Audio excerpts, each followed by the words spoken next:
Emily Vance gripped the steering wheel of her 1998 Ford pickup, so tight her knuckles turned white. Beside her, her 60-year-old mother, Martha, was clutching a brown paper envelope against her chest like it was the only thing keeping her alive. In a way, it was. Inside that envelope was $3,000 in cash, their entire life savings, every penny they had scraped together for Martha's urgent heart surgery. They were 5 miles outside of town, driving carefully, following every rule of the road. But as Emily checked her rearview mirror, her heart stopped. A black and white sheriff's cruiser was right on their bumper. It hadn't flashed its lights yet. It was just stalking them, a predator waiting for the prey to panic. Emily's breath hitched in her throat. She whispered to her mother, "Mom, don't look back. But there is a deputy right behind us." Martha, already pale and wheezing from the heat, stiffened. She asked in a trembling voice if Emily was speeding. Emily shook her head, terrified. She was doing exactly 45. She had used her turn signals. She had done everything right. But in Creekwood County, doing everything right didn't save you from Deputy Clint Miller. Suddenly, the world exploded in red and blue light. The siren chirped, a short, aggressive sound that signaled them to pull over. Emily felt a wave of nausea. She guided the old truck to the dusty shoulder of the road, the gravel crunching loudly under the tires. The engine sputtered and died as she turned the key. Silence filled the cab, broken only by Martha's labored breathing. She was reaching for her inhaler, her hands shaking uncontrollably.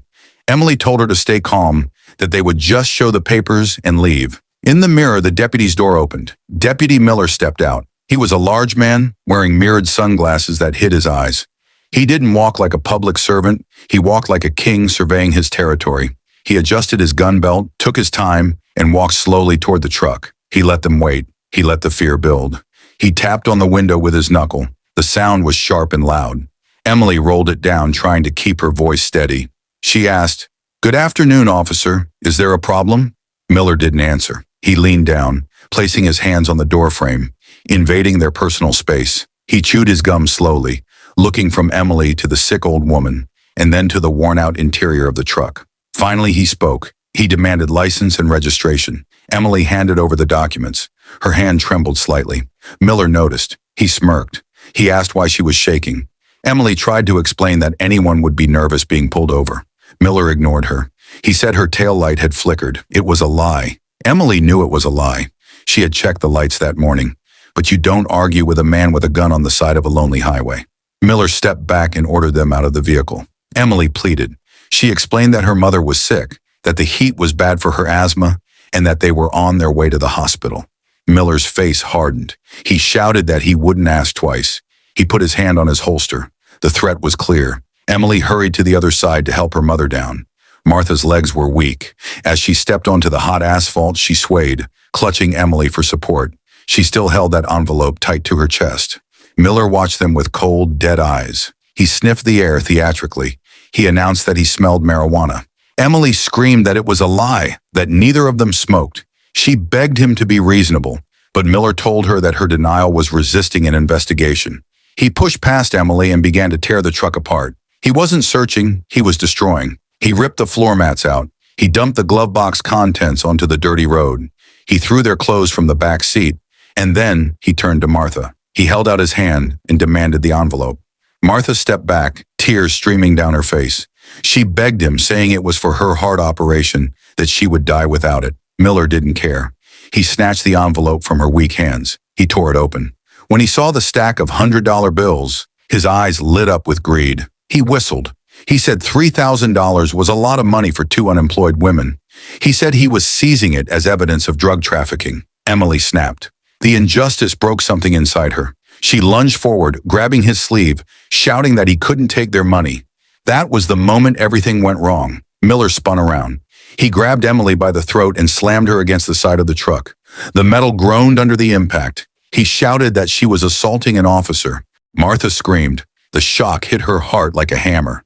She clutched her chest, her eyes rolling back, and she collapsed into the dust. She gasped for air, but her lungs wouldn't open. She pointed desperately to the open truck door, choking out the word inhaler. Emily fought against Miller's grip, screaming that her mother was dying, begging him to just let her get the medicine. It was right there, 3 feet away. Miller looked at the dying woman. He looked at the medicine, and then he looked at the money in his pocket. He made a choice. He pulled Emily away, clicked handcuffs onto her wrists, and shoved her into the back of his cruiser. He walked back to Martha. He didn't help her up. He dragged her, limp and gasping, across the gravel and threw her into the back seat next to her daughter. He slammed the door. He got in the front, turned up the radio to drown out the sounds of their suffering, and drove away. He left the truck abandoned on the side of the road. The ride to the station was a nightmare. Emily sat awkwardly in handcuffs trying to comfort her mother. Martha's skin was turning a terrifying shade of gray. Her breathing sounded like a rattle. Emily cried, begging the deputy through the partition to call an ambulance. Miller didn't even look back. He just drove, humming along to the music. When they arrived at the station, Miller didn't take them to the front desk.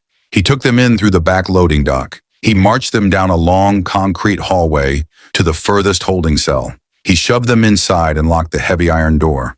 The sound of that lock clicking shut felt like a coffin closing. The cell was freezing.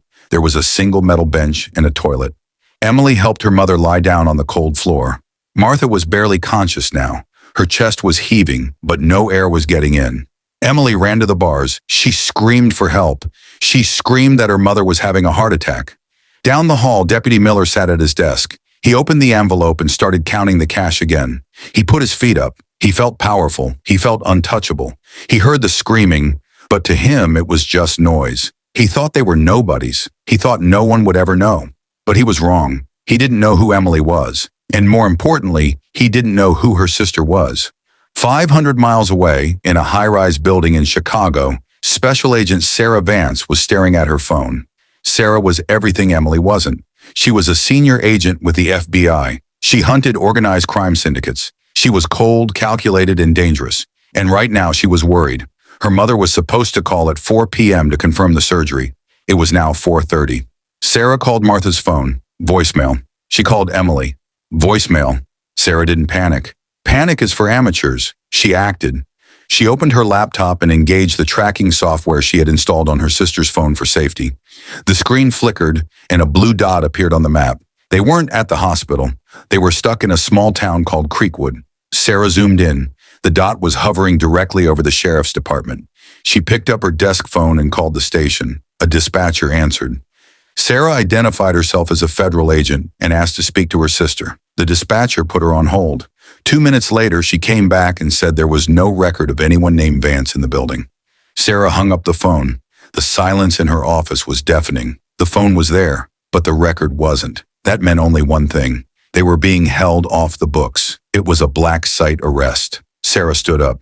She took her badge, her gun, and her keys. She walked out of the office with a look on her face that made her colleagues step out of her way. She was going to war. The drive was brutal. Sarah drove her black government SUV at speeds that blurred the scenery. She didn't listen to the radio. She focused entirely on the road and the burning rage in her chest. Back in the cell, time was running out. Martha's eyes had closed. Her breathing had become a shallow, infrequent gasp. Emily was huddled over her, weeping softly, whispering prayers. She had lost hope. She thought they were going to die in that concrete box. Then the front door of the police station smashed open. Deputy Miller dropped his coffee. He spun around, ready to yell at the intruder, but the words died in his throat. Sarah Vance stood in the doorway. She wasn't wearing a uniform, but her authority filled the room. She wore a tailored suit, and around her neck hung the gold badge of the FBI. Miller stood up, stammering. He asked who she was. Sarah didn't stop walking. She walked right up to his desk. She looked him in the eye and told him he had exactly 10 seconds to produce her family before she destroyed his entire life. Miller tried to lie. He said he didn't know what she was talking about. Sarah didn't argue. She pulled out her phone and pressed a button. From Miller's own desk drawer, a muffled ringtone began to play. The color drained from Miller's face. Sarah shoved him aside. She ripped the drawer open. There was the phone, and there was the money. She turned to Miller. She listed his crimes in a voice that was calm and terrifying. Kidnapping, grand larceny, civil rights violations, attempted murder. She ran down the hallway. She shouted Emily's name. From the back of the station, a weak voice cried back. Sarah found the keys on the wall. She unlocked the cell door and threw it open. The sight broke her heart. Her mother lay on the floor, looking like a corpse. Emily was covered in dust and tears. Sarah dropped to her knees. She checked her mother's pulse. It was faint. She screamed for a medic. Her voice echoed through the station with such command that the other deputies scrambled to obey. Sarah stood up and turned back to Miller, who was standing in the hallway, looking small and defeated. She walked up to him. He tried to speak, to say it was a mistake. Sarah didn't listen. She grabbed him by his uniform and slammed him against the wall. She kicked his legs apart and handcuffed him with his own cuffs. She leaned in close and whispered that he had made the last mistake of his life. The paramedics arrived. They rushed Martha out on a stretcher. It was touch and go. Sarah rode in the ambulance, holding her mother's hand, watching the monitors. Martha survived. It took a long surgery and weeks of recovery, but she made it. Deputy Miller didn't get off so easy. The dashcam footage of him assaulting Emily and ignoring a dying woman was played in federal court. He was sentenced to 25 years in prison. The entire department was investigated and cleaned out. Months later, Emily and Martha drove down that same road. The sun was shining. They were safe. They drove past the spot where the nightmare had happened. They didn't stop. They kept moving forward. But they knew one thing for sure. Justice doesn't sleep, and family is the strongest force on earth.